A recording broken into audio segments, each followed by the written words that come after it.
Vou começar então. Um, dois, três. Olá, hoje vou falar um pouquinho sobre a aplicação da microscopia eletrônica no diagnóstico de doenças. É um prazer estar aqui hoje, a convite do Centro de Microscopia Eletrônica. Meu nome é Estânlio de Almeida Araújo, sou médico patologista do Hospital das Clínicas da UFMG e é uma honra estar aqui e conversar um pouquinho com vocês sobre essa aplicação, né, da microscopia eletrônica no diagnóstico de doenças.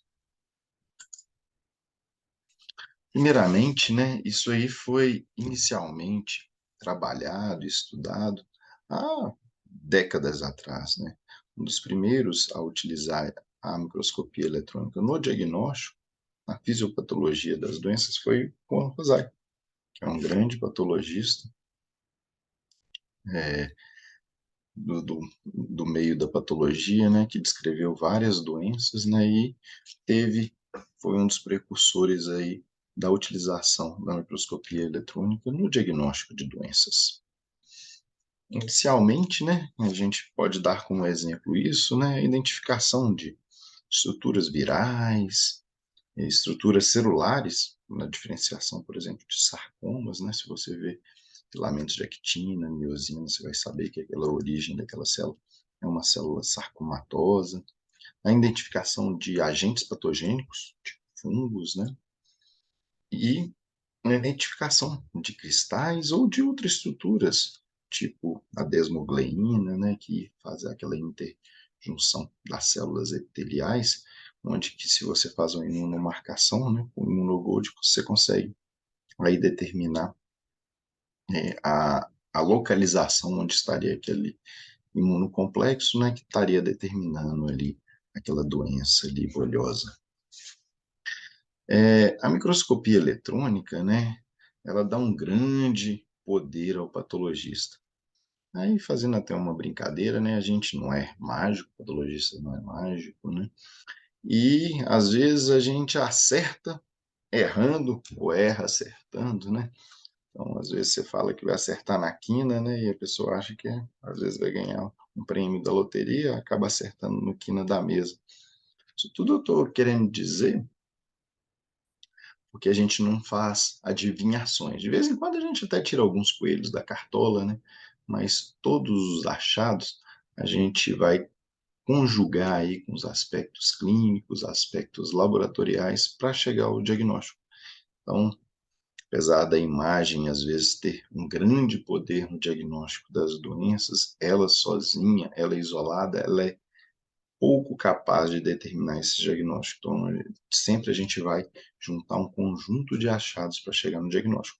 Claro que a seleção que eu fiz aqui é onde que a imagem tem maior poder na determinação desses diagnósticos, mas a grande maioria das doenças a gente não consegue fazer isso de forma isolada, mesmo que às vezes a gente pareça um pouco mágico, né?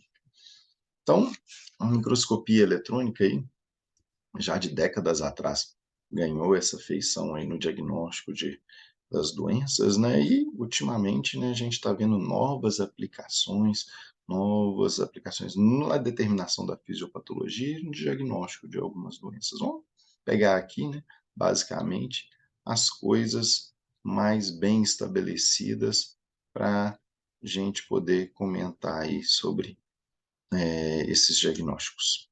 Então, em patologia renal, que é o grande assunto que eu trabalho, a gente sabe que tem uma grande aplicação aí no diagnóstico das doenças. Esses são os maiores livros conhecidos aí que tem muito bem editado, é um amplo conhecimento. A gente vai ver que eles trazem sempre figuras de microscopia eletrônica, né, para poder auxiliar no diagnóstico dessas doenças. Então, o que é a microscopia eletrônica? Como que é que eu vou aplicar ela para a gente determinar essas doenças? Olha, vai ser uma análise conjugada com, e complementar, né, aos achados que a gente vê na microscopia de luz, a óptica convencional, né, histopatologia convencional e imunofluorescência, além, claro, como eu comentei, dos aspectos clínicos. A gente sabe que o processamento em microscopia eletrônica é diferente do processamento histológico, então ele preserva lipídios, porque é um processamento livre de xilol, a gente faz um processamento onde que a finalidade é em resina, diferentemente da parafina, onde o intermediário é xilol, e o xilol acaba lavando os lipídios, então algumas doenças é interessante que a gente tenha a preservação dos lipídios para determinar a natureza da doença, a disposição, a arquitetura, a colocalização dos materiais, a microscopia, a ultraestrutura nos permite fazer esse melhor refinamento ali para o diagnóstico, permite a gente fazer identificação celular, organização citoplasmática, permite ver a densidade, e patologista gosta muito de falar disso, de textura dos materiais, permite a identificação de ultraestruturas e até mesmo a visualização de alguns micro-organismos e vírus. Então, para a gente falar, como eu vou falar muito de rim, é preciso pelo menos ter uma base aí da histologia normal do rim para a gente poder localizar algumas várias doenças que eu vou comentar aí hoje. Então, primeiramente, né, a gente precisa conhecer a estrutura glomerular, que ela é formada por epitélio parietal, alças capilares glomerulares, onde que a gente vai ter uma membrana basal onde repousa os pedicelos dos podócitos, que constitui o epitélio visceral e o epitélio parietal, que reveste a cápsula de Bowman. A gente vai ter essas células aqui que tem uma feição mais tipo túbulo contorcido proximal, uma célula epitelial.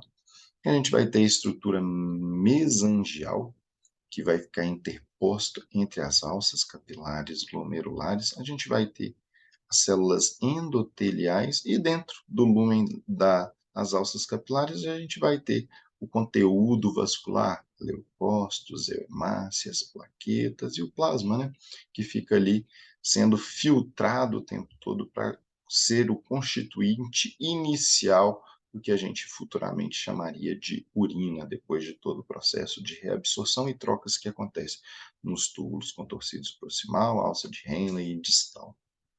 E aí também ductos coletores, né?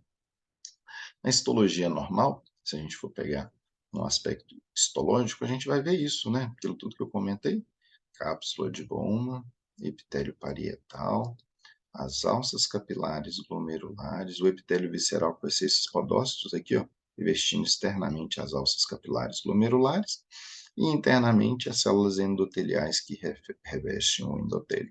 Aqui a gente tem o aparelho justaglomerular, onde que vão produzir alguns hormônios, aqui a gente sabe, e aqui as células altas, né, do tubo contorcido distal, que a gente chama de mácula densa, né, que está intimamente conectado ali com o glomero. E já iniciando aqui, a gente tem a abertura do túbulo contorcido proximal, onde que a gente vai ver essas células tubulares, tem um reforço aqui do PAS, porque a gente sabe ali que é rico, uma borda em escova, com grandes vilosidades para aumentar a área de superfície de absorção. Então, conectando, né, e permeando aí esses tufos glomerulares, a gente tem a arteríola aferente e eferente. Histologicamente, a não ser que a gente veja que esse vaso saiu de uma interlobular, né, a gente não vai conseguir falar se é aferente ou eferente. Aqui no caso, pelo fato de já ter um detalhe patológico, se o paciente era hipertenso, então tem uma hialinose da arteríola aferente, né? Se ele fosse diabético, a gente veria essa hialinose tanto na aferente quanto eferente. Então, separando aí histologicamente uma da outra. E aqui, já na ultraestrutura, como é que seria aquele mesmo glomérulo, né? Onde que a gente tem a cápsula de Bowman, epitélio parietal, epitélio visceral, que são os podócitos, né? As alças capilares, células mesangiais que ficam interpostas entre as alças capilares, arteríola aferente e eferente, e o tubo contorcido proximal com seu epitélio em escova, né? Que permite o aumento da reabsorção que ele vai ter ali. Então, essa ultraestrutura bonita, quando a gente pode ver, quando os podócitos se repousam sobre a membrana basal, eles vão tocando essa membrana basal como se fosse pés de bailarina, né? Nas pontinhas dos pés, o que a gente vai chamar de pedicelos. Então, ter essa estrutura normal aí do glomérulo vai ser importantíssimo para a gente entender. Então, aqui já é um exemplo prático mesmo. Um paciente, olha só, cápsula de Bowman, podócitos, alça capilar, hemácias empilhadas sobre as outras, né? Olha as várias hemácias, endotélio, membrana basal, os podócitos emitindo seus pedicelos no espaço urinário que vai estar ali presente. Então, esses podócitos tocando a superfície nas pontas dos pés, né? Determinando o que a gente chama ali o diafragma da fenda, né? Onde que a gente vai ter aquelas moléculas de nefrina e podocina que vão fazer essa interdigitação, essa conexão entre um pedicelo e outro, né? Nessa estrutura que a gente chama de diafragma da fenda. Então, se a gente for se ver aquela estrutura sob o microscópio eletrônico de varredura, a gente veria essa estrutura aqui, vendo os pedicelos abraçando completamente as alças capilares glomerulares. Então, essa estrutura esquemática aqui do glomérulo, né, é o que a gente acabou de ver lá sobre a microscopia de luz e microscopia eletrônica de transmissão e varredura. Então, primeiramente, para a gente já começar com um exemplo aí, a gente vai falar, por exemplo, de uma doença que é uma glomerulosclerose focal e segmentar, que é uma podocitopatia primária que possui etiopatogenia multifocal. Como eu falei, né, a maioria dessas doenças a gente vai ter um conjunto de achados para determinar ela. Essa doença aí especificamente, uma doença importante, é uma das principais causas de perda de proteína na urina, de síndromes nefróticas, né, em pacientes, tanto crianças quanto adultos. Tem gente que fala que é a principal causa, depende da faixa etária que a gente vai estar aí abordando, né? Tem etiologia multivariada, genética, infecção viral, associada a outros medicamentos, né? Exposição a alguns medicamentos, doenças sistêmicas e lesões glomerulares agudas. Então, um exemplo dessa doença que a gente vai ver é esse caso aqui. O paciente tinha uma proteinúria maciça, estava edemaciado, né? E na biópsia a gente viu que essas alças capilares glomerulares, elas estavam fechadas, obliteradas, né? Com esse material aqui celular, né? À custa de influxo de células espumosas que a gente está vendo aqui, obliterando as alças, e além disso, a gente vê os podócitos, eles ficam reativos, né? A gente chama de uma maneira um pouco errônea de hiperplásicos, né? A gente não tem hiperplasia de podócitos, porque os podócitos são células derivadas da crista neural, tem baixa ou pequena capacidade de divisão. A gente vê essa hiperplasia de podócitos contornando essas alças capilares glomerulares. Como eu falei com vocês, o paciente proteinúria, nefrótica e tudo mais, a gente vai ver que ele tem estiócitos espumosos no intertício. Quando a gente conjuga o dos métodos lá que a gente tem, que é a imunofluorescência, a gente vai ver um aspecto negativo, a imunofluorescência. E quando a gente vai fazer a análise da outra estrutura, aquela esclerose segmentar é necessária, como a gente vê aqui, ó, essa obliteração de segmentos, não tem, a luz fica obliterada, a luz do tufo glomerular, a gente tem que ver uma lesão podocitária. Lembra que os podócitos normais são bonitinhos, né? Tocam a membrana basal nas pontas dos pés. No caso dessa doença, como é uma podocitopatia primária, a gente vai ver que os podócitos que estão aqui ao longo das alças capilares glomerulares, os seus pedicelos, eles se encontram achatados, fundidos, né? Simplificados, algumas pessoas dizem assim. Por quê? Porque eles não conseguem, o citoesqueleto, ele não consegue se organizar e determinar aquela estrutura tipo pedicelo, bem isolado um do outro, né?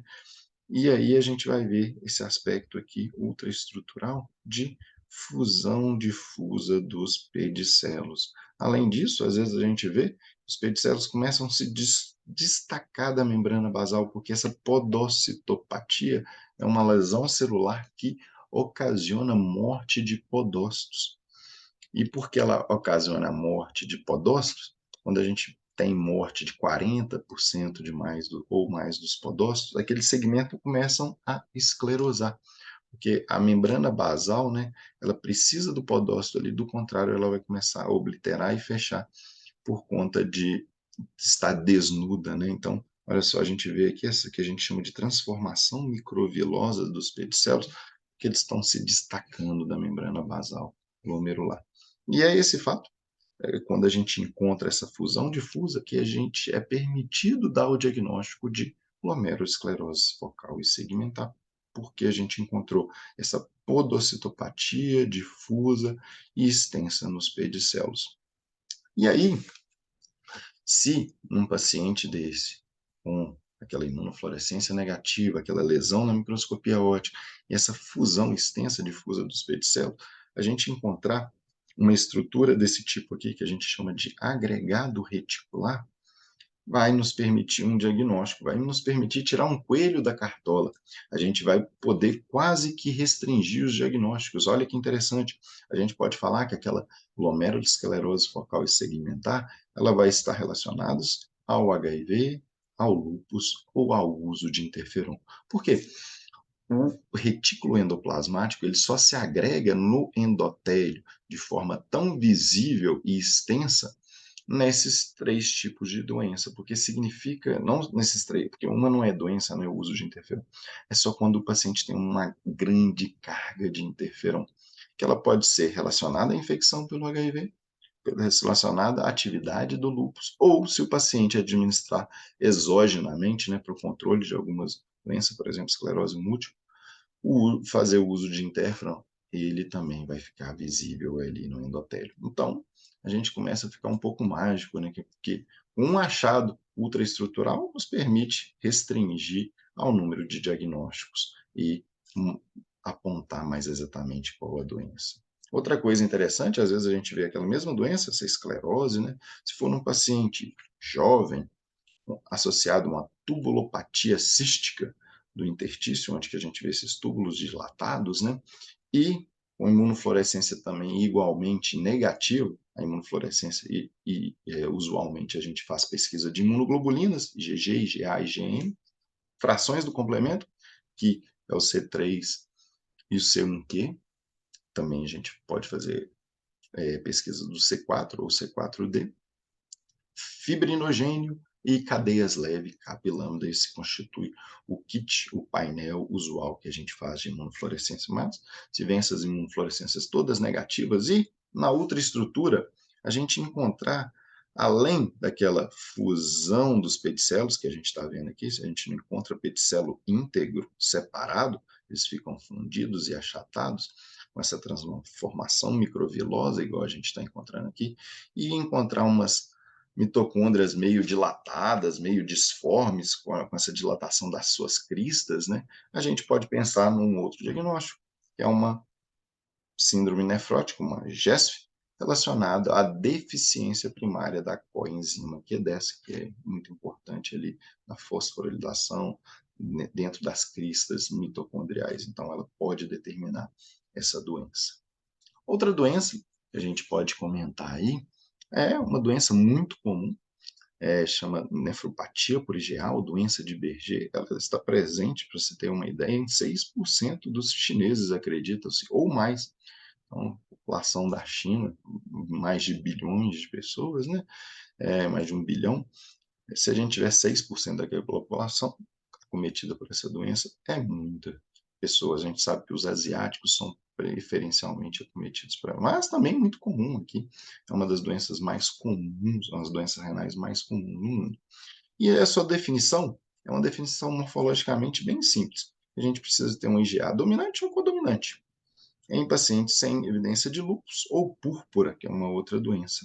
E aí, como é que a gente vai fazer esse diagnóstico? Olha, você faz a microscopia óptica, vai encontrar uma proliferação do mesanjo, a imunofluorescência, uma deposição forte de IgA de forma dominante ou codominante.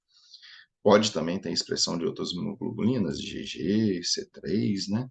E quando a gente vai para a microscopia eletrônica, a gente encontra aqueles depósitos na região paramesangial.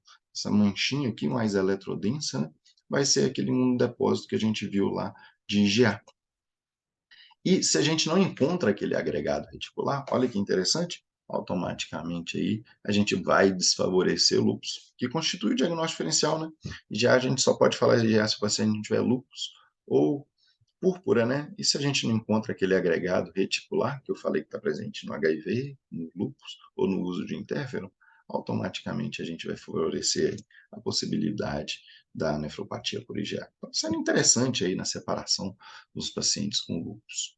E aí, falar agora de lúpus, né? Lúpus é, é uma doença sistêmica, multiorgânica, e que pode acometer 50%, pode acometer os rins de 50% das pessoas com esse diagnóstico, né? Até 50% daqueles pacientes com nefrite lúpica podem desenvolver doença renal terminal, e a manifestação clínica é muito ampla e variável, e que a morfologia ganhou um grande valor aí nos últimos anos. Para a gente ter uma noção, o Brasil é o país onde é relatada a maior prevalência da doença, mostrando a grande importância aí de detecção e diagnóstico morfológico preciso desses casos. O que a gente vai ver no lúpus? Olha, tem muitos achados, muitos ricos, né, inflamatórios que a gente vai ver na microscopia de luz, tipo esse daqui, esses depósitos recheando o espaço subendotelial, que a gente vai chamar de lesões do tipo aire loop. No fluorescência a gente vê, às vezes, o fã tecidual, deposição em alças capilares, cápsula de Bowman, né, capilares peritubulares, membrana basal tubular, membrana basal das alças capilares glomerulares. E na microscopia eletrônica, a gente vai ver o reflexo daquilo ali, esses imunodepósitos, esse material mais eletrodenso, a gente pode ver ele de forma randômica, tanto no espaço subepitelial, mesangial, como está aqui, e subepitelial de novo, né? E às vezes extensão subendotelial. E às vezes, o legal do lúpus, que é além de ter aquela característica rica, que a gente vai chamar de full house, com composição de todas as imunoglobulinas e frações do complemento, às vezes aqueles imunodepósitos, eles se organizam com essas estriações concêntricas, né, que a gente vai chamar lá de aspecto de digital, né? Parece uma digital ali, que esses imunodepósitos eletrondensos se organizaram. E também aqueles agregados reticulares, né, que eu falei que é muito típico do HIV, do lúpus e do uso de interferon, eles vão ser muito úteis aí na determinação desse diagnóstico. Isso é tão importante, né, que esses aspectos morfológicos, quando você compara o lúpus com outras doenças, não lúpus, né? Principalmente a glomerulonefrite membrana proliferativa, que a gente vai comentar um pouquinho, esses achados de especificidade, né, que a gente vai ver morfológicos, e aí eu falei agregado reticular, que é um achado ultraestrutural, né, depósito na membrana basal tubular, variam aí de 90% a 100%, sendo aí muito ricos e muito importantes na delimitação desse diagnóstico. Isso é tão importante que o consenso de 2019 colocou, né, a biópsia, os achados morfológicos, como isoladamente sendo capazes de dar o diagnóstico de lúpus se o paciente tiver apenas o critério de FAM clínico, né? Passando a ser, às vezes, um diagnóstico só laboratorial. A pessoa faz um exame de sangue, tem um FAM positivo em alto título, acima de 1/80, e se tiver aqueles achados morfológicos ricos, microscopia óptica, imunofluorescência e eletrônica, a gente já é permitido a gente estabelecer esse diagnóstico aí de lúpus, mostrando a grande importância aí dos aspectos morfológicos. Uma doença muito comum aí, e até, graças a Deus, com a melhoria das condições de higiene, tem diminuído, a chamada glomerulonefrite pós-infecciosa, onde que a gente vai ver uma manifestação de doença renal com hipertensão, hematúria, proteinúria, né, principalmente após infecções por estrepto, seja aí na pele ou de orofaringe. E aí, o que a gente vai ver morfologicamente? A gente vê uma glomerulonefrite com grande exudato leucocitário, muitos neutrófilos ali presentes nas alças capilares glomerulares. Às vezes, dentro desses achados, a gente vê uns imunodepósitos vermelhinhos aqui no espaço subepitelial, mas a grande maioria das vezes a gente não consegue ver nada lá na biópsia convencional, a gente só vê esse aspecto exudativo.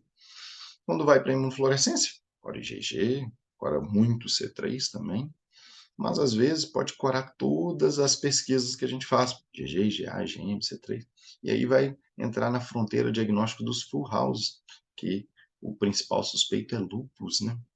E aí, se a gente precisa determinar, separar uma coisa da outra naquela fase aguda, microscopia eletrônica é muito legal para isso, porque na microscopia eletrônica a gente vai ver uns depósitos subepiteliais maciços, olha só, que eles gostam de chamar de humps, que são tipo corcovas de camelo, né.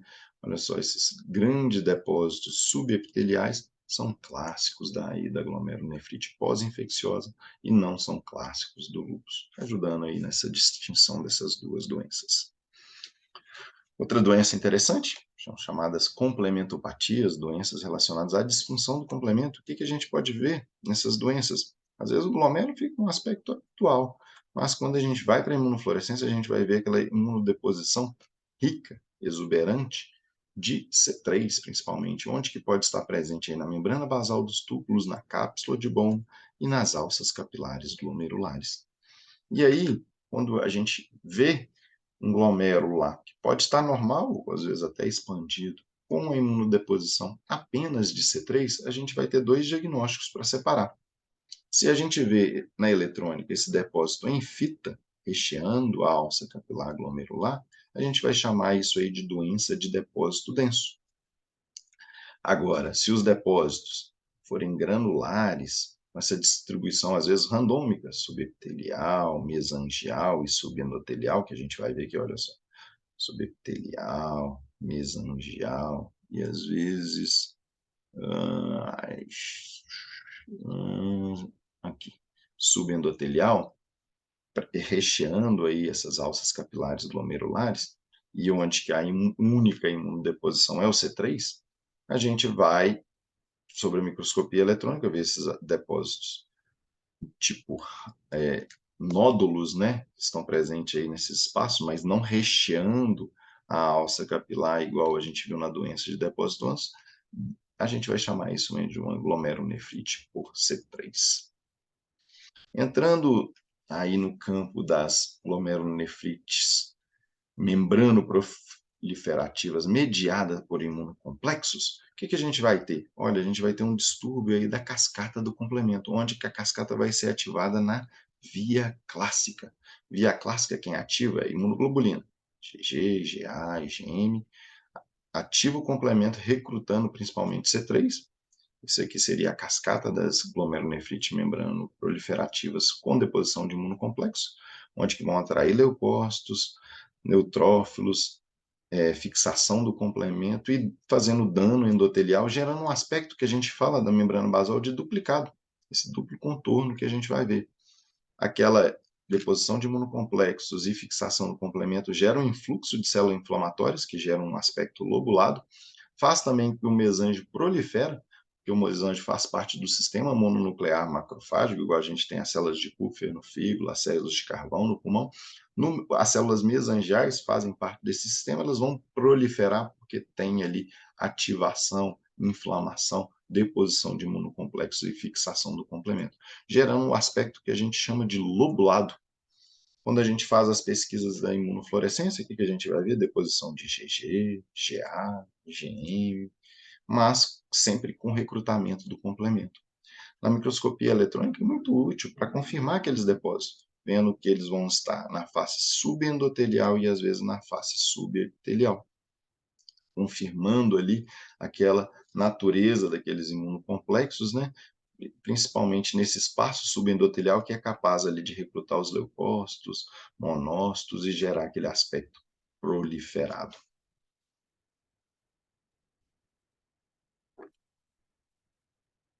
Outra doença interessante da gente abordar e comentar é a chamada malacoplaquia. O que é isso aí? O que seria essa doença? É uma doença que acontece eminentemente em pacientes transplantados, onde que a gente vai ver o quê? O paciente vai ter um distúrbio da sua ativação macrofágica. O paciente transplantado, principalmente, ele de uma certa maneira, imunossuprimido. Por quê? Porque os imunossupressores, eles atuam principalmente nos leucócitos, nos monócitos, impedindo sua diapedese, impedindo sua progressão e às vezes até a digestão lisossomal. Então, às vezes o paciente tem uma infecção por uma Escherichia coli, outras bactérias, né? Aquelas células inflamatórias são atraídas para aquela região que a gente vê aqui, tipo formando uns pequenos abscessos, né? E aí quando a gente vai olhar essas células mononucleares macrofágicas, elas fazem um granuloma meio frouxo, envolvendo estruturas pequenininhas que são PAS positivas.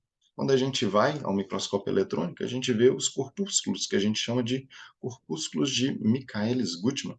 Está aqui apontado. Os corpúsculos de Michaelis-Guttmann, o que são? São deposições de minerais ou debris celulares, né, que os macrófagos, por terem essa deficiência de ativação, acabam não digerindo muito bem aquelas estruturas, né, e gerando esses debris ali por conta dessa deficiência lisossomal. Outras doenças que a gente pode ver, que a gente chama do grupo de doenças de depósito. O que a gente vai ver nesse grupo de doenças? Às vezes, algumas doenças que são de difícil determinação, até pouco tempo atrás, era só microscopia eletrônica que permitia o diagnóstico dessas doenças. Então, por exemplo, essa doença aqui, onde que a gente vai ter uma deposição que a gente chama de SMUD, fica uma deposição borrada em imunofluorescência, né? Por IgG, C3, capa e lambda. E quando a gente vai olhar o material na microscopia de luz, a gente vai ver que esse material expande as alças capilares glomerulares, só que é um material argirófobo. Ele não tem filia pela prata, né? Você vê que fica borrado, ela não fica numa tonalidade enegrecida, igual a gente vê aqui nas membranas basais. Quando a prata se deposita bem, fica bem pretinho, assim, nas membranas basais. E aqui a gente vê que fica uma tonalidade mais borrada.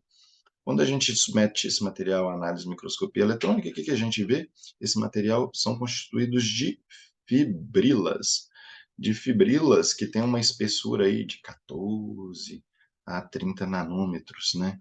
Então, esse material fibrilar vai dar um nome à doença, que até pouco tempo atrás era o único método de se dar o diagnóstico era a microscopia eletrônica, até, se eu não me engano, até 3, 4 anos atrás. Descobriram, através de estudos de espectrometria de massa, que essas fibrilas se tratavam de um material que é chamado de DNA JB9. Então, esse material proteico, né, agora a gente consegue determinar o diagnóstico por imunohistoquímica, mas usando espectrometria de massa, e aí, comentando aqui que eu vi a professora Patrícia falando na aula passada, que teria a chance aí da gente adquirir esse equipamento para o Centro de Microscopia Eletrônica, seria de ampla utilidade na determinação de várias das doenças. Uma delas, por exemplo, seria a glomerulopatia fibrilar, ou glomerulonefrite fibrilar. Outra doença que às vezes atua assim, expandindo as alças capilares glomerulares, material também argirofobo, né? Ele não se cora pela prata, né? Fica essa tonalidade rósea ali na coloração de prata. Quando a gente submete esse material, não ficou tão bonito, tá, gente? A gente fez material da parafina, é possível, mas a qualidade às vezes fica bem variada. A gente vê que é um material meio granular e tem hora que esboça algumas pequenas fibrilas. Então, até pouco tempo atrás, era a única natureza, era a única jeito de caracterizar essa doença. Também descobriram aí que se tratava de fibronectina, e aí hoje em dia a gente consegue utilizar, além da microscopia eletrônica, para tentar determinar a natureza daquele material, fazendo também pesquisa de imunohistoquímica para fibronectina, aglomerulopatia por fibronectina. Doenças metabólicas. Então, tem algumas doenças derivadas do distúrbio do metabolismo. E aí, antes mesmo de comentar essa, eu vou comentar falando, né? Por exemplo, o diabetes, no início da sua apresentação, o paciente apresenta com microalbuminúria. E os estadios mais precoces do diabetes, uma doença aí muito grande, muito importante na nossa população, a gente só consegue determinar que o paciente já está tendo algum grau de nefropatia diabética utilizando o microscópio eletrônico de transmissão. Então, mostrando uma aplicação aí para milhares e milhares de pessoas, né? Antes mesmo de ter uma manifestação mais grave da nefropatia diabética. Porque nessa fase aí, se o paciente controlar bem, o prognóstico dele de não evoluir para uma doença renal crônica terminal a chance é de maior que 90% para não desenvolver isso, se ele controlar numa fase bem inicial. E o microscópio eletrônico é a principal arma para determinar, na verdade, a única hoje, porque a gente consegue falar que o paciente já tem uma nefropatia diabética inicial. Mas outras doenças, por exemplo, doença do metabolismo de lipídios, né? Então, às vezes a gente vê os glomérulos lá preenchidos por esse material amorfo aqui que a gente vê, né? Ele não tem uma forma bem feita, né? Às vezes parecem que tem alguns lipídios interpostos dentro das alças capilares glomerulares. Quando a gente vai para o semifino, a gente vê mesmo que parece um material de natureza lipídica, né? E a microscopia eletrônica, muito interessante, que consegue determinar realmente, parece que o material é de natureza lipídica ali, parecendo várias gotículas de gorduras e de lipídios preenchendo ali as alças capilares glomerulares. Essa é uma glomerulopatia, né, muito comum dos asiáticos, é raro aqui no Brasil, mas a gente sabe que a gente tem população de todos os cantos do planeta, né? É uma glomerulopatia por ApoE, que é um dos lipídios aí produzidos aí por conta dessa deficiência da transformação da ApoE. Outra doença, isso aqui tirado aí da própria internet, né? Uma doença que a gente chama de doença do olho do peixe.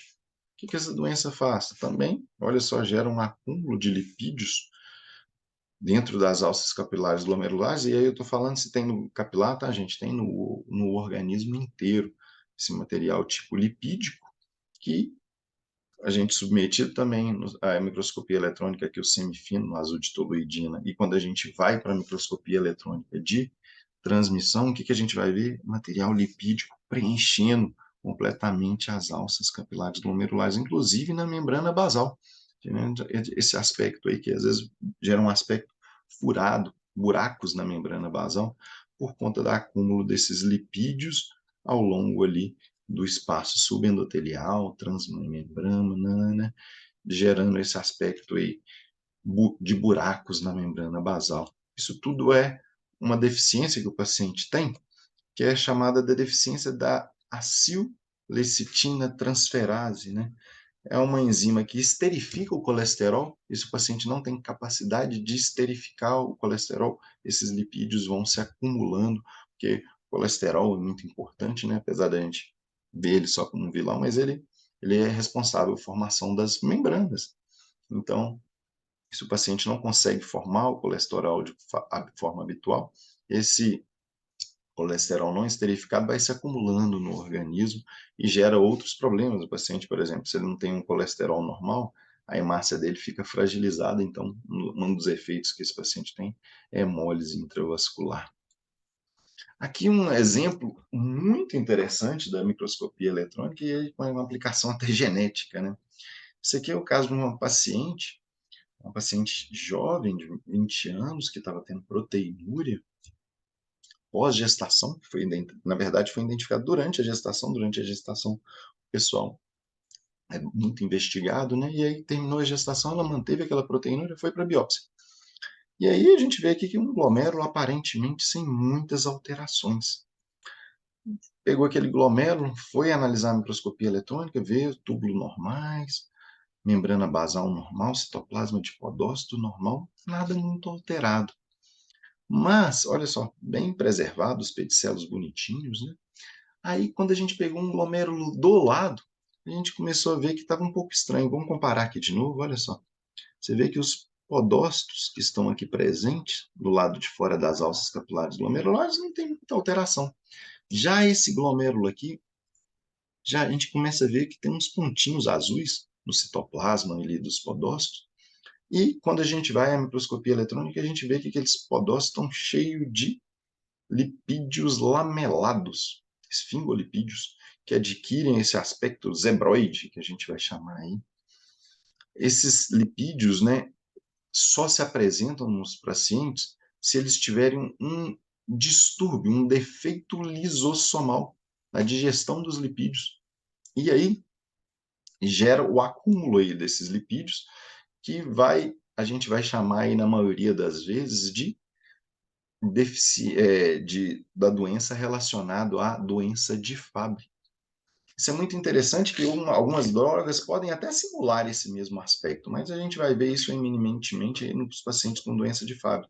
E aí, curiosamente, algumas das drogas que podem fazer ter esse defeito lisossomal e acúmulo de lipídio é, por exemplo, a hidroxicloroquina, né? Não é todo mundo, são só pacientes suscetíveis que vão gerar esse acúmulo aí desses lipídios, né? Ou a amiodarona, que é uma outra droga antiarrítmica que é usada, que podem também gerar esse acúmulo. Mas eminentemente a gente vai ver isso no paciente com doença de Fabry.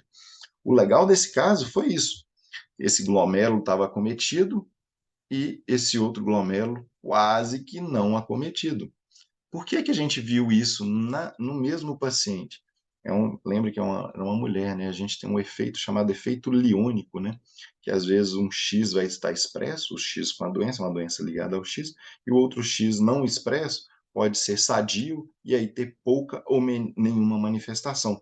Nesse podócito aqui, provavelmente os podócitos com os X mais expressos, mas não tinha a expressão do gene doente. E naquele outro glomérulo lá, onde que a gente tinha maior expressão, a gente tinha os X com deficiência mais expresso, onde que tinha mais acúmulos aí desse metabólito, né, lipídico, e aí determinando aí o diagnóstico de doença de Fabry, né?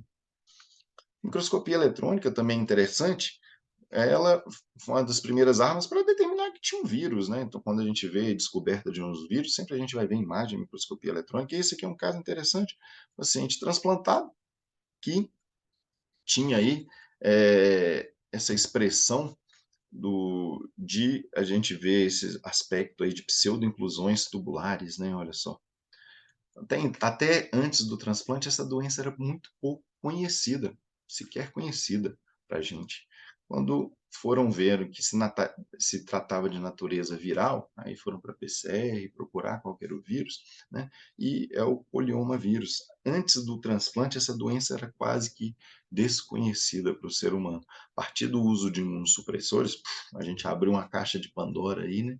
E que alguns pacientes expressam clinicamente essa infecção viral por conta aí da imunossupressão que são submetidas. Hoje a gente já tem um artifício que é usar imunistoquímica para esse vírus e aí a gente consegue dar o diagnóstico dele, né, do chamado polioma vírus.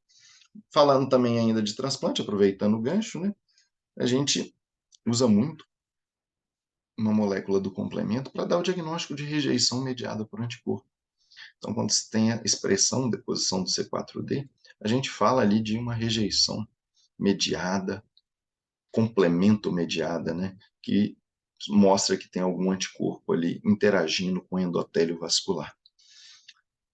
Além de ter o C4D, a gente tem alguns aspectos morfológicos, que é o influxo de células inflamatórias para as alças capilares glomerulares ou para os capilares peritubulares, igual a gente está vendo aqui. Com o tempo, essa lesão gera duplicação das membranas basais. Aqui a gente vê uma membrana basal normal, e aqui a gente já vê uma membrana basal duplicada. Quando você tem duplicação, esse dano, acredita-se muita gente que já é um dano quase que irreversível. Quando você tem. Agora, se você só tiver a deposição do C4D, vai para a microscopia eletrônica e vê um início que a gente chama de multilaminação, ou dos capilares peritubulares, ou da membrana basal glomerular, se isso é apenas identificado à microscopia eletrônica, a gente está tratando aí de uma forma inicial de uma rejeição mediada por anticorpo. E a maioria das pessoas acredita que essa é uma fase ainda tratável e reversível da doença. Então, mostrando aí mais uma utilidade na detecção precoce da rejeição crônica mediada por anticorpos, uma fase ainda tratável da doença, né? E a microscopia eletrônica, né, além dessa diversas aplicações, às vezes a gente consegue aplicar para coisas que a gente nem sabia que existia, né? Então, aqui um exemplo de paciente que a gente conseguiu ver aí a gente viu a biópsia, ele estava com uma disfunção renal de causa de natureza não esclarecida e a gente, olhando para os glomérulos, a gente viu esse material ali que fazia umas bolotas ali dentro das alças capilares glomerulares.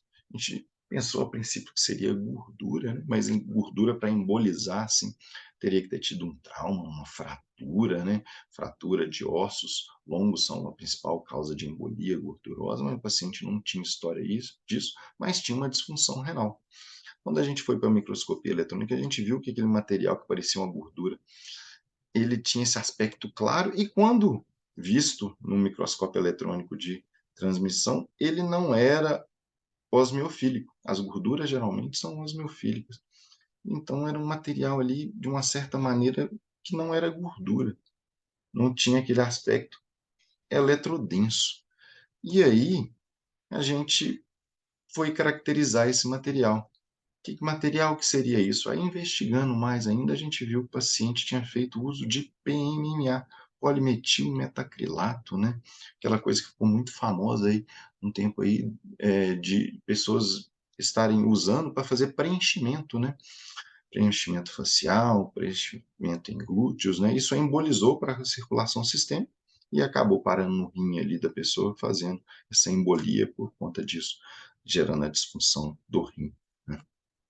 Então, embolia por metilmetacrilato. Outras aplicações que a gente, diversas além do rim, né? Falei muito de rim, que é o dia a dia, é com que eu trabalho mais, né? A gente tem outras aplicações interessantíssimas, né? Tem alguns pacientes que têm chamado disfunção, infecções respiratórias de repetição, e acredita que aquela infecção respiratória de repetição, aquelas infecções respiratórias de repetição, seja por conta dos batimentos ciliares, que sejam defeituosos. E aí, para avaliar isso, a gente vai ter que ver os cílios presentes ali na cavidade nasal ou pulmonar desses pacientes. E para avaliar isso, é importante a gente ver aqueles filamentos, né, que vão estar presentes movimentando os cílios. Se a gente vê esses filamentos com desvio angular dos seus eixos, isso aí permite a gente favorecer o diagnóstico de discinesia ciliar. Então, sendo aí uma aplicação muito interessante aí da microscopia eletrônica. Outra forma da gente chegar ao diagnóstico de discinesia ciliar é fazendo cultura dessas células, que às vezes se mostra mais complexo do que a própria microscopia eletrônica, né? Um outro campo que é interessante aí de aplicação, às vezes no diagnóstico de neoplasias, né? Estou dando um exemplo, como eu trabalho muito com rim, né? Mas tem aplicações de outras neoplasias. Por exemplo, tem um tumor que é um tumor benigno, não indicativo de fazer retirada do rim da pessoa, que é o chamado oncocytoma renal. O problema dele é que existem umas variantes, uma variante de carcinoma de células renais, variante cromófoba, que tem a semelhança com um oncocitoma.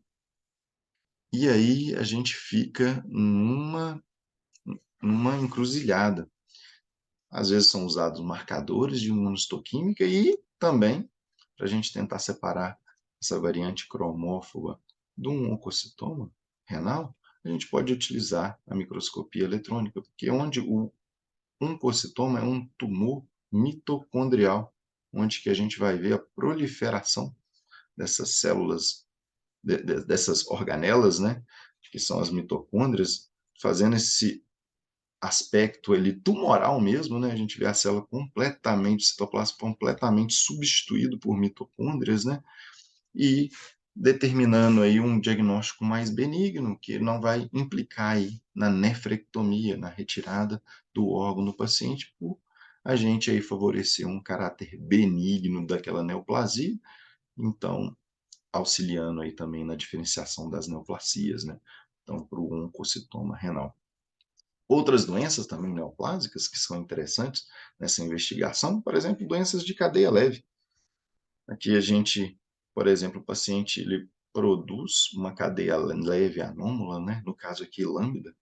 Aí, às vezes, a gente consegue caracterizar isso muito bem na histologia, onde que a gente, às vezes, vai ver esse material pálido ao PAS, com uma reação inflamatória ao seu redor, mas, às vezes, isso não é muito claro, não. E se a gente consegue achar esse material osmiofílico, eletrodenso, presentes ali no lumen tubular, a gente vai favorecer também essa discrasia sanguínea, né, relacionado aí à proliferação plasmocitária monoclonal, e que dá o nome do rim do mieloma, né?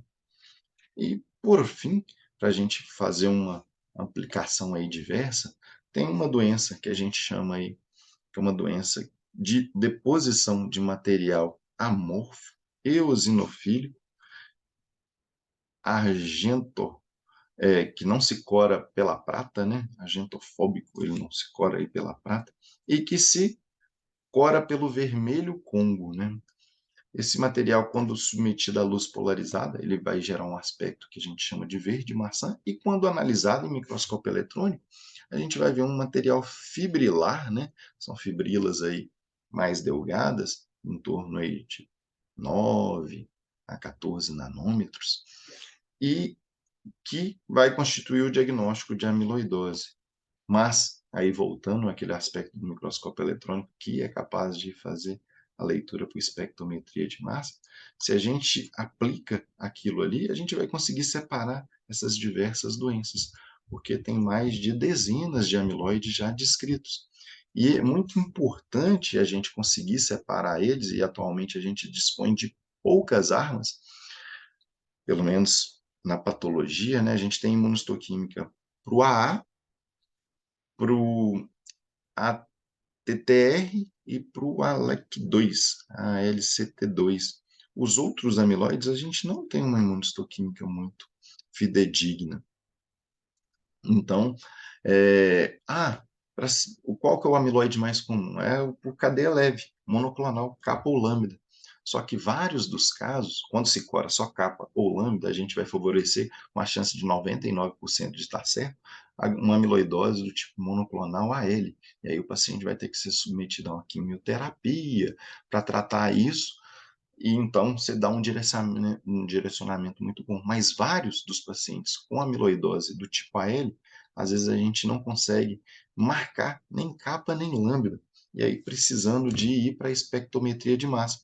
E os outros vários tipos de amiloide, também como não tem essa disponibilidade de marcadores, ou às vezes não são tão sensíveis, você tem que mandar o material para a espectrometria de massa. Então, se a gente tivesse disponível um microscópio eletrônico que fizesse essa leitura em espectrometria de massa, a gente também seria capaz aí de conseguir dar esse diagnóstico, né, da amiloidose e o subtipo aí da amiloidose. Era isso que eu tinha para falar para vocês. Muito obrigado.